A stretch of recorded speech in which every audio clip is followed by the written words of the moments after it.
ಮುಂಬರುವ ಎಸ್ಎಸ್ಎಲ್ಸಿ ಪರೀಕ್ಷೆಯಲ್ಲಿ ಪುತ್ತೂರು ತಾಲೂಕು ಜಿಲ್ಲೆಗೆ 1ನೇ ಸ್ಥಾನ ಪಡೆಯುವ ನಿಟ್ಟಿನಲ್ಲಿ ವಿದ್ಯಾರ್ಥಿಗಳ ಮನೆ ಭೇಟಿ ಕಾರ್ಯಕ್ರಮ ಸಹಿತ ಇನ್ನಿತರ ಪರೀಕ್ಷೆಗೆ ಪೂರಕ ಕಾರ್ಯಕ್ರಮಗಳನ್ನು ಈಗಾಗಲೇ ನಡೆಸಲಾಗಿದೆ ಎಂದು ಪುತ್ತೂರು ಶಿಕ್ಷಣಾಧಿಕಾರಿ ಲೋಕೇಶ್ ಸಿ ತಿಳಿಸಿದ್ದಾರೆ.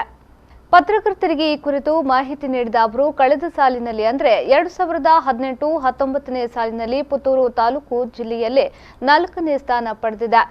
ಮುಂಬರುವ ಎಸ್ಎಸ್ಎಲ್ಸಿ ಪರೀಕ್ಷೆಯಲ್ಲಿ ತಾಲೂಕಿನ ಶಾಲೆಗಳಿಗೆ ಈಗಾಗಲೇ ಭೇಟಿ ನೀಡಿ ಶಿಕ್ಷಕರ ಸಭೆ ನಡೆಸಿ ವಿದ್ಯಾರ್ಥಿಗಳ ಜೊತೆ ಶೈಕ್ಷಣಿಕ ಸಂವಾದದೊಂದಿಗೆ ಪರೀಕ್ಷೆಯನ್ನ ಸುಲಭವಾಗಿ ಎದುರಿಸುವ ಬಗ್ಗೆ ಸಲಹೆ ನೀಡಲಾಗಿದೆ ಎಂದರು. 2016-17ರಲ್ಲಿ ಜಿಲ್ಲೆಯ ಫಲಿತಾಂಶ 2ನೇ ಸ್ಥಾನ, ರಾಜ್ಯದಲ್ಲಿ 17-18ರಲ್ಲಿ 4ನೇ ಸ್ಥಾನ, 18-19ರಲ್ಲಿ 7ನೇ ಸ್ಥಾನಕ್ಕೆ ಬಂದಿದೆ. ಈಗಾಗಲೇ ನಿಮಗೆಲ್ಲ ಗೊತ್ತಿರೋ ಹಾಗೆ ಪ್ರತಿನಿಧಿಗಳು ನಮಗೆ ಸಹಕಾರ ಕೊಡ್ತಿದ್ದಾರೆ, ಸಾಕಷ್ಟು ಶಾಲೆಗೆ ಭೇಟಿ ಮಾಡಿದ್ದಾರೆ, ಮತ್ತು ಅವರಿಗೆ ಪ್ರೋತ್ಸಾಹದಾಯಕವಾಗಿ ಸಾಕಷ್ಟು ಕಾರ್ಯಕ್ರಮಗಳನ್ನು ಹಾಕೊಂಡಿದ್ದಾರೆ.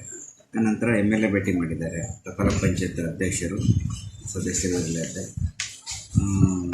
ಆನಂತರ ಇಲ್ಲಿ ಕಲಿಕೆಯಲ್ಲಿ ಹಿಂದುಳಿದ SC/ST ಮಕ್ಕಳಿಗೆ ಹೆಚ್ಚಿನ ಆದ್ಯತೆ ನೀಡಬೇಕು ಅಂತೇಳಿ MLA ಕೂಡ ಅವರು ಸ್ಟ್ರೆಸ್ ಮಾಡಿ ಹೇಳಿದರೆ ಎಲ್ಲ ಮುಖ್ಯ ಶಿಕ್ಷಕರನ್ನು ಸಭೆ ಕರೆದಿದ್ದು ತಾಲೂಕು ಪಂಚಾಯತಲ್ಲಿ.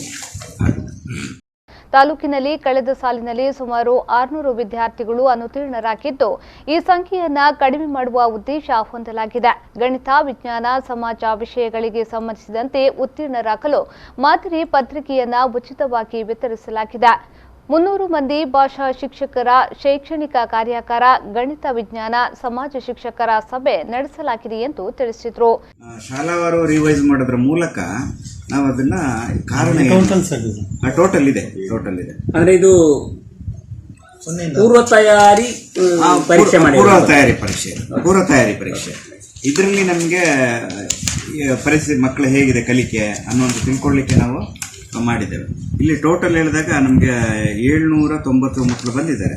ಹೇಳಿದ್ರೆ ನಾವು ಸಬ್ಜೆಕ್ಟ್ ವೈಸ್ ಮಾಡಿದ್ದೇವೆ. ಇಲ್ಲಿ first language, second language, third language ನಾವು ಆವರೇಜ್ ಮಾಡಿದಾಗ 750 ಮಕ್ಕಳು ಬಂದಿದ್ದಾರೆ. ಆ ಮಕ್ಕಳ ಸಂಖ್ಯೆಯನ್ನು ತಗೊಂಡು ಈ ಸಂದರ್ಭ ತಾಲೂಕು ದೈಹಿಕ ಶಿಕ್ಷಣ ಪರಿವೀಕ್ಷಣಾಧಿಕಾರಿ ಸುಂದರ್ ಗೌಡ ಉಪಸ್ಥಿತರಿದ್ದರು.